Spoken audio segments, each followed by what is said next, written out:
Thank you for joining the Virtual Field Trips CART training.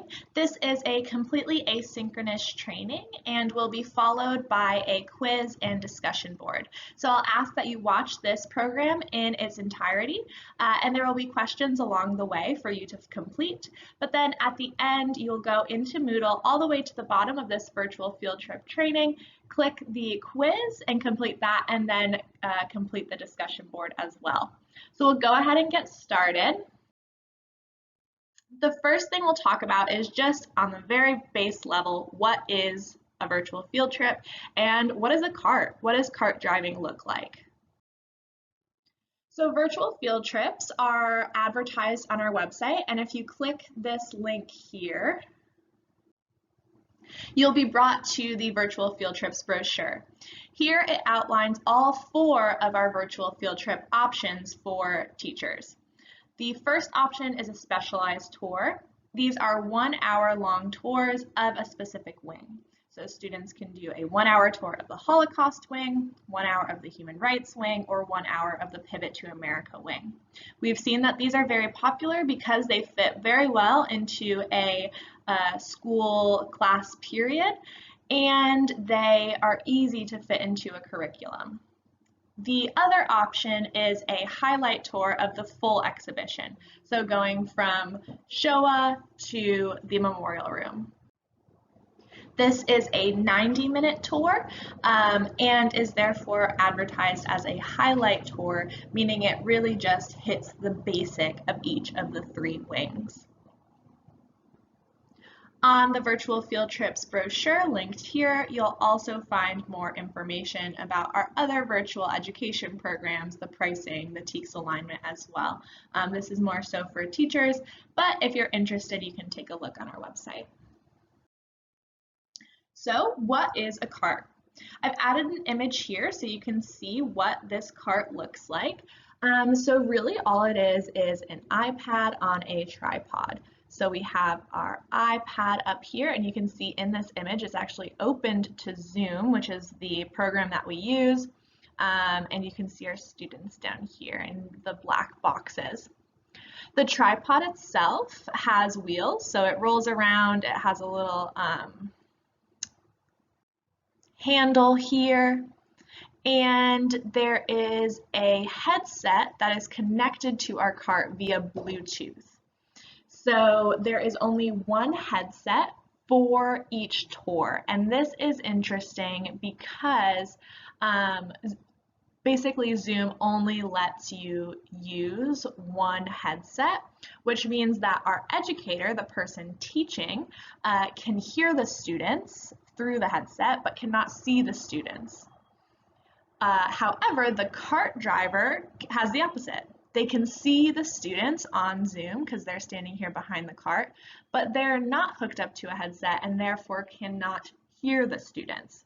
So this is a little bit of a tricky thing that we've had to work around, but it still works out all right, and we'll talk a little bit about how exactly that'll work. Every virtual field trip is live, interactive, and secure. What this means is it takes 3 people for every single virtual field trip.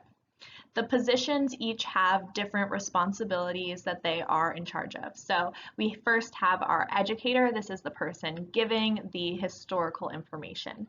Their responsibilities include helping to set up the CART, welcoming, introducing the students, and explaining what the tour is going to be about.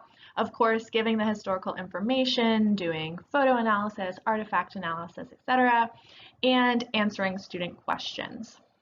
The educator is joined in the exhibition by the CART driver. This will be you. CART drivers have the responsibility of actually setting up the CART, which is what we'll talk about over the next hour. Setting up the CART includes signing it out of the volunteer lounge, starting Zoom, admitting the co-host and making them co-host, renaming and spotlighting yourself, as well as connecting the headset.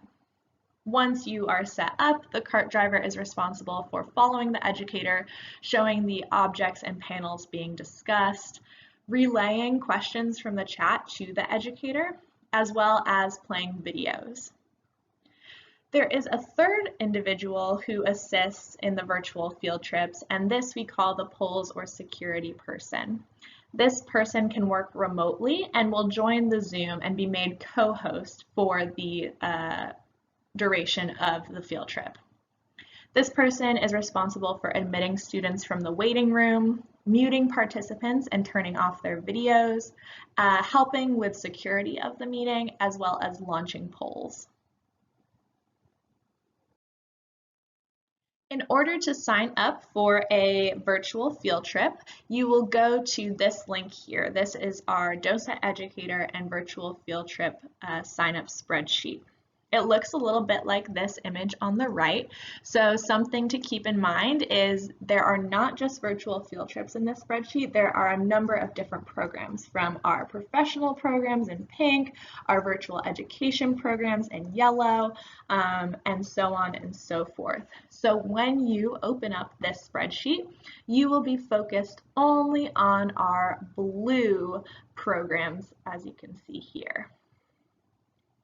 On this spreadsheet, it lists not only the date on which the tour is taking place and the time, it also tells you a little bit of information, what the tour will look like and who you will be guiding.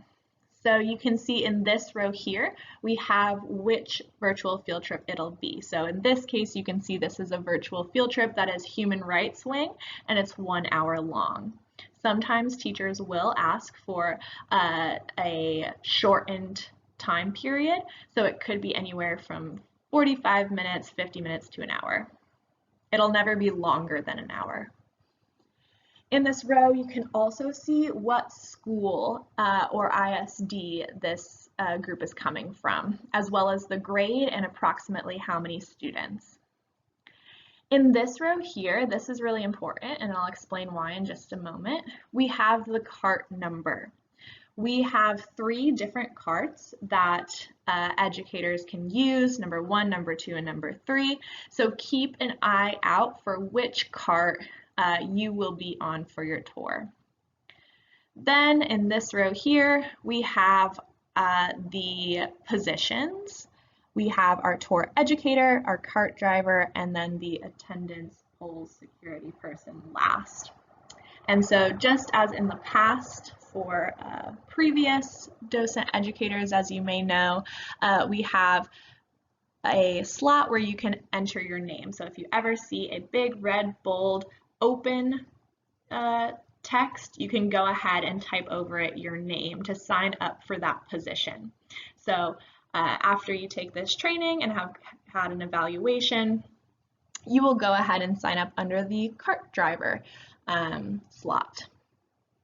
And finally, to the right, this is a little bit unnecessary at the moment, but I want to just keep you in the loop. Over here, you can see our Zoom meeting ID number. So this is the meeting ID someone would need to join the meeting, as well as a link to the student roster, including all of the names of the students that are going to be allowed into the field trip. This is utilized by that POLS security person as they are admitting students into the meeting. So when you sign up for a tour, make note, of course, not only of the date and time of your tour, but also the cart that you will be using. So on the day of your virtual field trip, we ask that you will arrive 30 minutes early. Earlier the better. We typically like to set up the cart 15 minutes early. So it's good to have some buffer time, especially as we all know Dallas traffic. So when you arrive at the museum, you'll go to the volunteer lounge. The code is 012720. If it helps you, this is January 27th, 2020, Holocaust Remembrance Day of 2020. If you forget this, and I recommend putting it in your phone or somewhere that you will have on you at all times, but if you do forget it, go right ahead to the front desk and they'll hand you a little slip of paper with the code on it.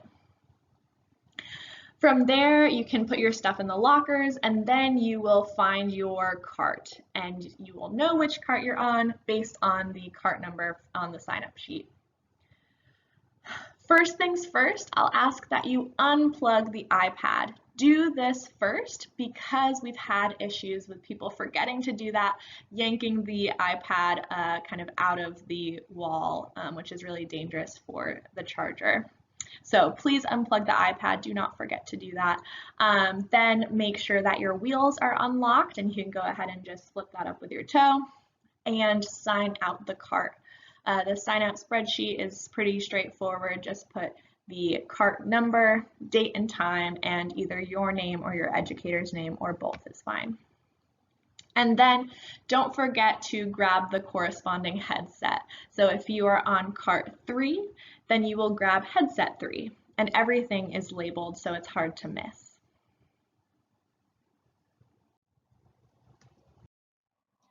Once you've signed your iPad out, you'll then complete the next few steps. The first of which is turning on the iPad and ensuring that your meeting is on Zoom. So I'm going to show you a series of videos of me walking you through each of these steps. The first step, this turning on the iPad and checking your meeting, I recommend doing in the volunteer lounge. The remainder of the steps, however, I would recommend doing upstairs in the exhibition. The reason for this is that the connection between the first floor and the third floor going up in the elevator there can be a little shaky. So we recommend not starting your Zoom meeting until you are on the third floor and then continuing the rest of the steps from there.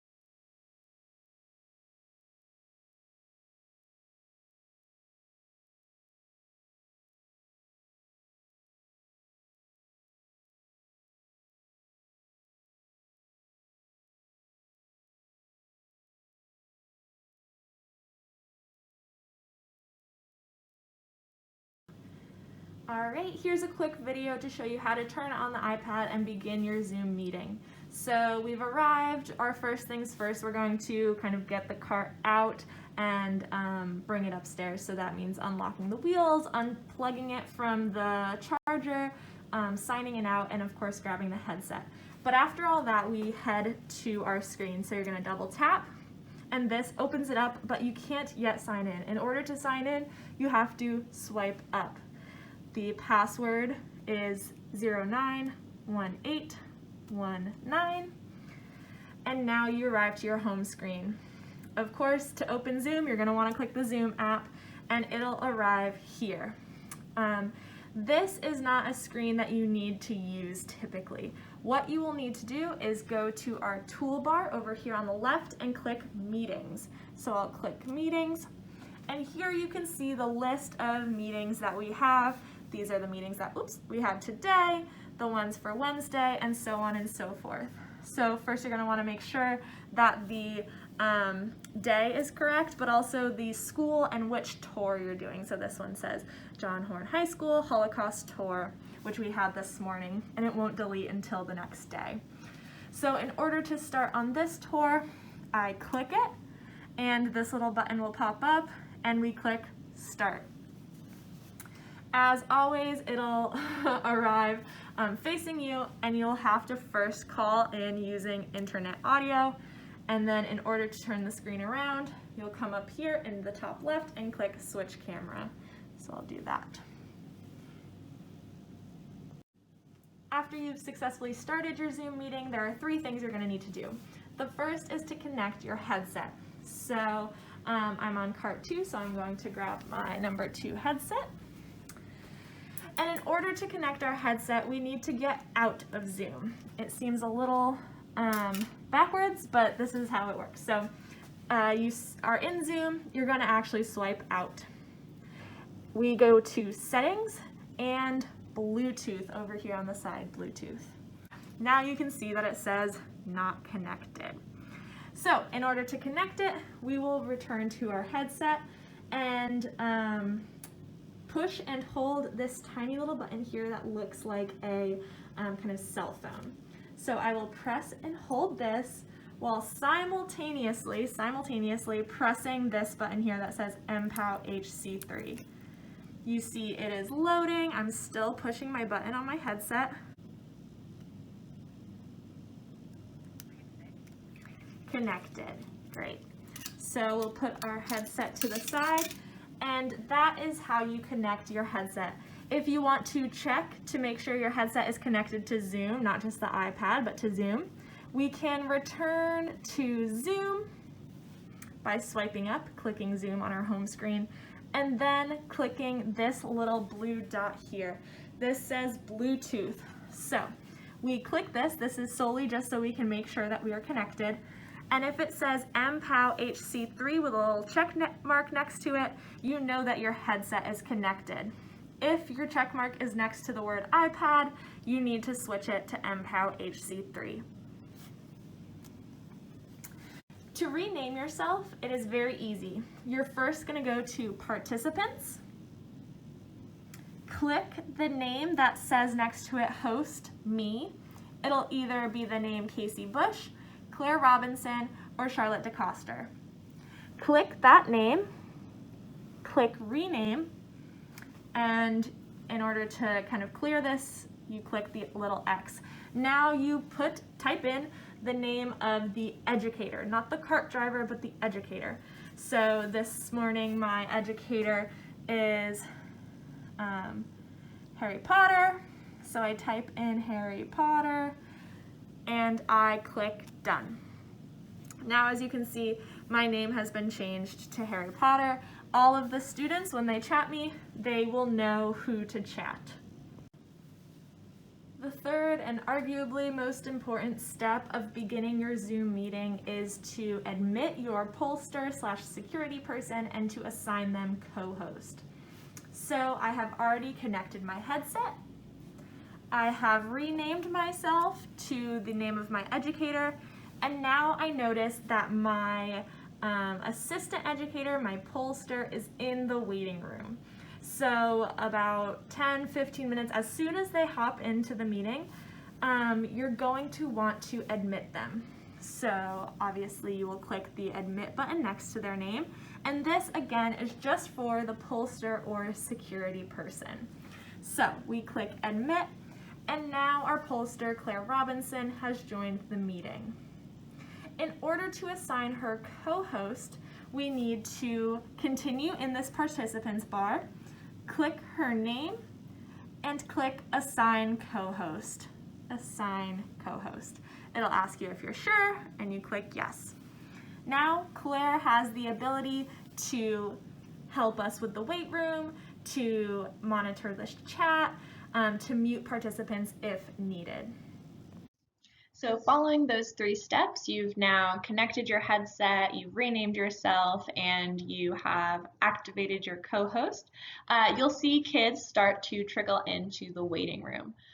Again, it is really important that you do not admit any of these students. That is the job of the co-host. That is the job of your roster person. So once you see that the co-host has admitted all the students and you're ready to begin, you can go ahead and begin the tour and follow these few tips and tricks. First and foremost, move as slowly as possible and move accurately. What this means: move slowly and keep tapping to a minimum.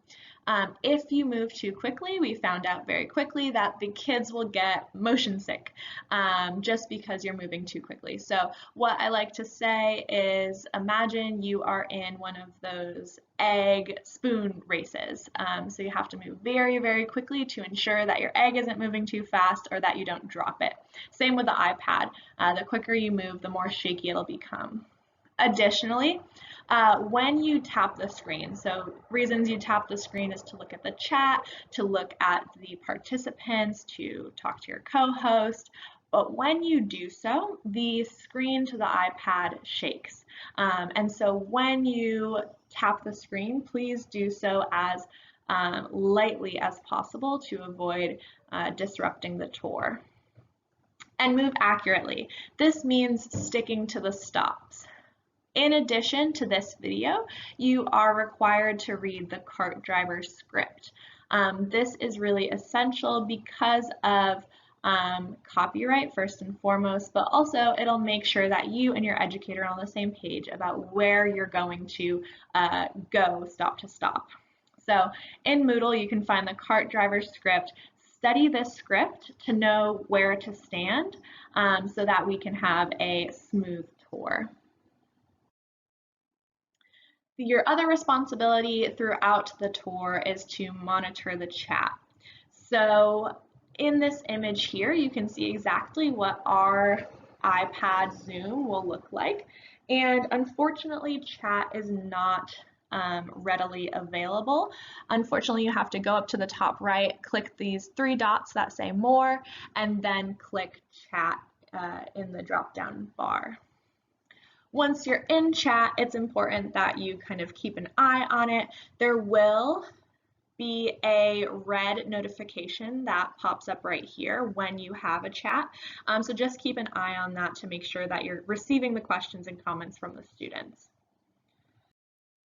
So there are numerous types of chats that you will get in Zoom. So the first and most obvious, of course, are questions. So these are questions that are relevant, that are important to the tour. So an example, why did Hitler hate the Jews? This is the most asked question by far. And what you do when you see a question like this in the chat is to relay this to the educator. The way you'll do so is a little bit maybe awkward or weird. You are actually going to go ahead and raise your hand as if you're a student in class and wait for the educator to call on you. The reason we do this is because it allows the educator to finish their train of thought and not be disrupted by you asking a question. So once the educator has quote unquote called on you, go ahead and relay the question. You don't have to say who asked the question. We'll just get the main idea. The educator will then repeat the question and answer it. Other types of chats are comments.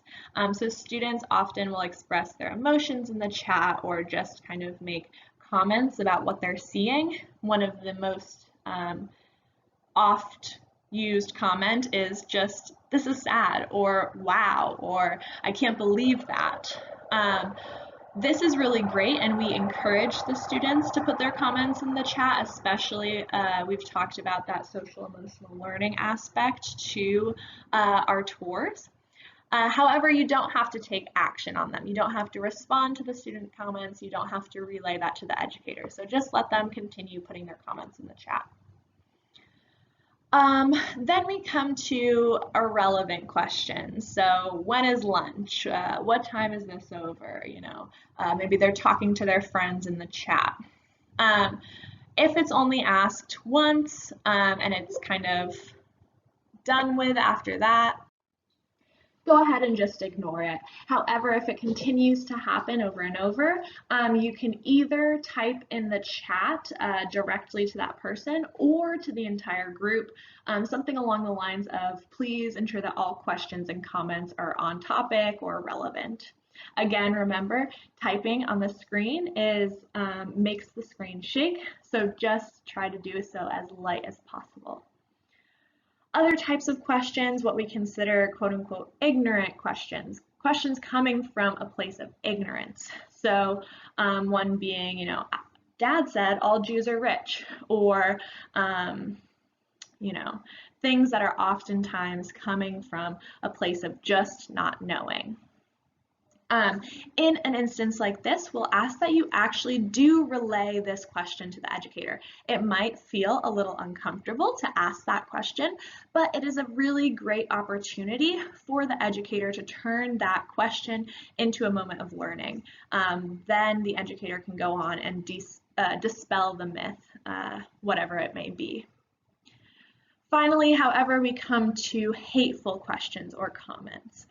We have a zero tolerance policy for hateful questions and comments, and teachers are told ahead of time that we have the right to basically remove a student from the meeting at our discretion.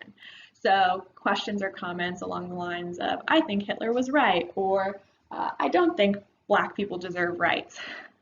In that case, you can remove an individual from the meeting or ask your co-host to remove them from the meeting. In order to remove someone from the meeting, you will go to participants, click that person's name, and click remove from meeting.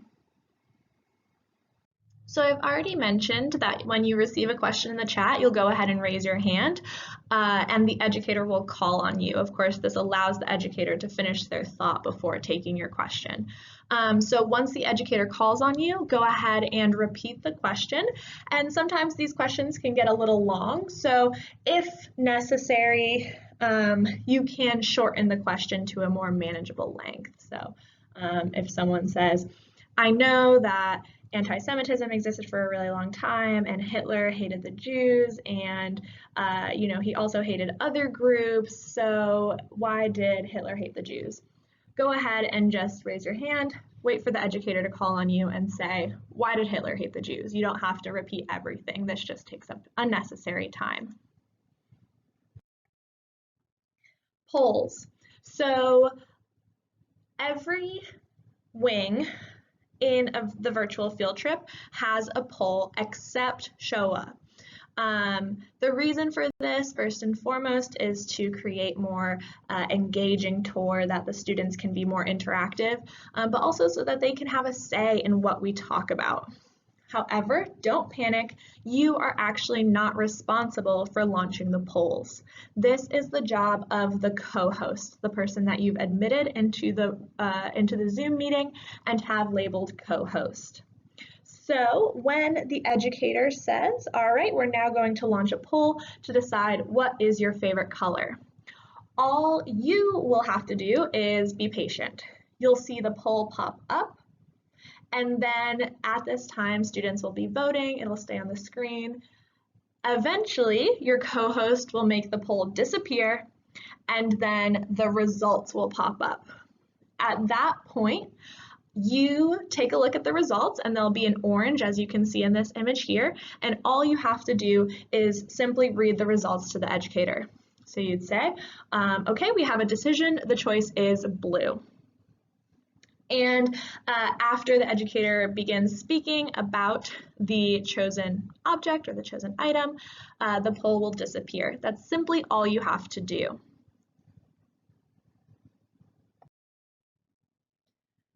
Another part of cart driving during the tour is videos. So as this says, videos are in every tour except the Holocaust Showa wing. So in Human Rights Wing, you play the introduction video of Vanessa speaking about what they're about to see in the wing. And in the Pivot to America tour, there is an introduction video, the video of Barbara Jordan's speech, the selected Texas Upstander testimony, the video of Clarence Broadnax, and the selected National Civil Rights Leader testimony, and finally the 6-minute long Beyond Tolerance video, which explains unconscious bias. In the full tour, you'll have some combination of the videos I've just mentioned. So when the educator is ready to play a video, they will say, all right, our wonderful cart driver is going to play for you the introduction to Pivot to America, let's say. At that point, it is up to you to share your screen, play the video, stop the video, and return to Zoom. This will require practice. If you have an iPad at home, I recommend downloading the Zoom app and practicing this with the videos that you have on your iPad. If you do not have an iPad on which you can practice at home, please set up time with Casey to come into the museum and practice on the iPads that we have here. It's essential that you ask ahead of time so that we know to put aside an iPad in a cart for you.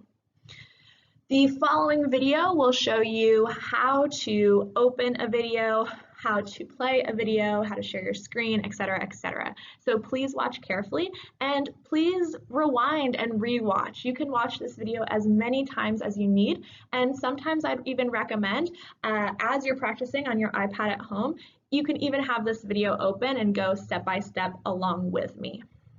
Video will take a little bit of practice. So once your educator gives you the cue that you are going to play a video, follow these steps. First, you're going to mute yourself.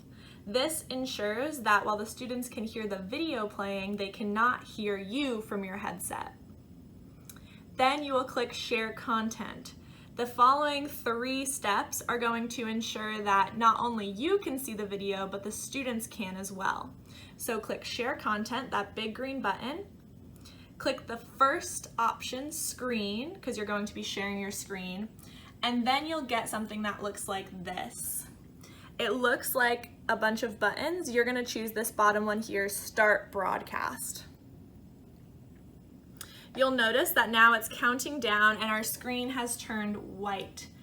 It notifies you that you are sharing your screen. What this means is now the students can see everything that you do on this screen.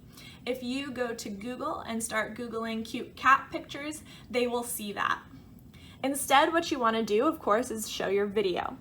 To get to your video, you're going to have to swipe up, unfortunately a couple times, 2, 3, or 4 times. And all of our videos are kept in the Files app. Files. So you'll click Files, and then you will see the folders that hold our videos. So of course, Human Rights, that'll hold the videos in Human Rights. Pivot to America will hold all the videos in Pivot to America. So let's say I want to play the Barbara Jordan video. I'll of course go to Pivot to America, and she is in the Texas Upstanders folder. I'll click Barbara Jordan, and I will click play. Now the students can hear the video, the students can see the video. But hopefully if you've clicked mute, they will not be able to hear you. When the video ends, your screen will look like this. You tap the screen, click Done, and then there is a little shortcut. Click this red button in the top right. It'll ask you if you'd like to stop sharing your screen. You'll click yes, I'd like to stop. And then you click the green button. It's the same button, it's just turned green. This will return you to Zoom. Your final step is to remember to unmute and let your educator know that they are ready to begin speaking again. Sometimes when you arrive to your files, you will arrive here already in a folder, right? So the person before you has played Barbara Jordan, but oh shoot, now you need to play the Beyond Tolerance theater video. In order to go back, you will click this button here. It looks kind of like a back arrow, and that'll return you to the previous folder. Now, if you wanted to go to the Human Rights folder, you'd click the back button again, and you could go to the Human Rights folder here. After the tour, you will follow these steps. First, once your tour has ended, you are responsible for ending the Zoom meeting. So in the top left, you'll see a red button saying End. Click that, and then you'll be prompted with 2 more buttons. Click End Meeting for All. After that, you will bring the cart and headset down to the volunteer lounge. There you'll follow the opening protocols, but kind of opposite, right? You first will sign the cart in, so put your name and the time in which you're signing your cart in. You will lock at least 1 wheel, ideally 2 or 3. You will plug the iPad in and please make sure that you hear a click. Make sure that it's fully plugged in so that the next tour has a fully charged iPad. Next, take a Clorox wipe from the counter and wipe down the cart and headset. You can wipe down all parts of the headset, and then for the cart, I usually do any parts that I've touched. So the handle, the upper parts of the tripod, and the screen itself of the iPad. Finally, you'll return the headset to the charger, and if you had any issues during your tour, go ahead and fill out the following issue submission form.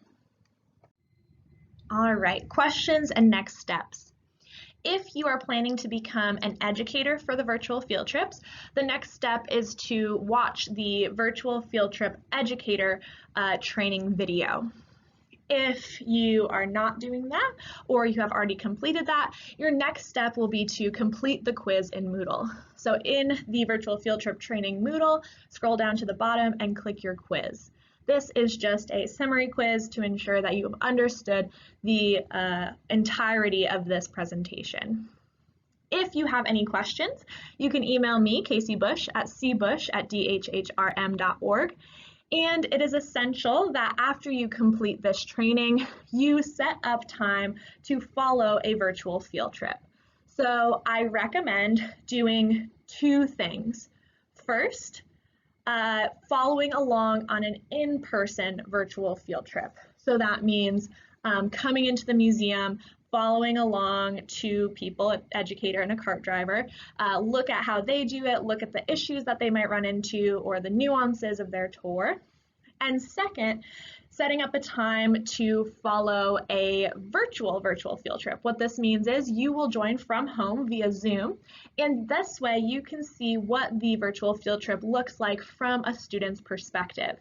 So you can see if the cart driver is moving a little too fast or if they're tapping the screen a little too hard. You can really get a sense of what it looks like from a student's perspective and know how to be a better cart driver.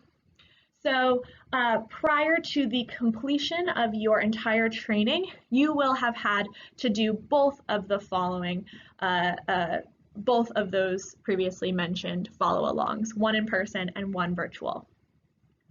Once you have followed a both in-person and virtual field trip, you will then complete the discussion board in Moodle. This asks you what you've learned from your experience following along, and this will complete your training.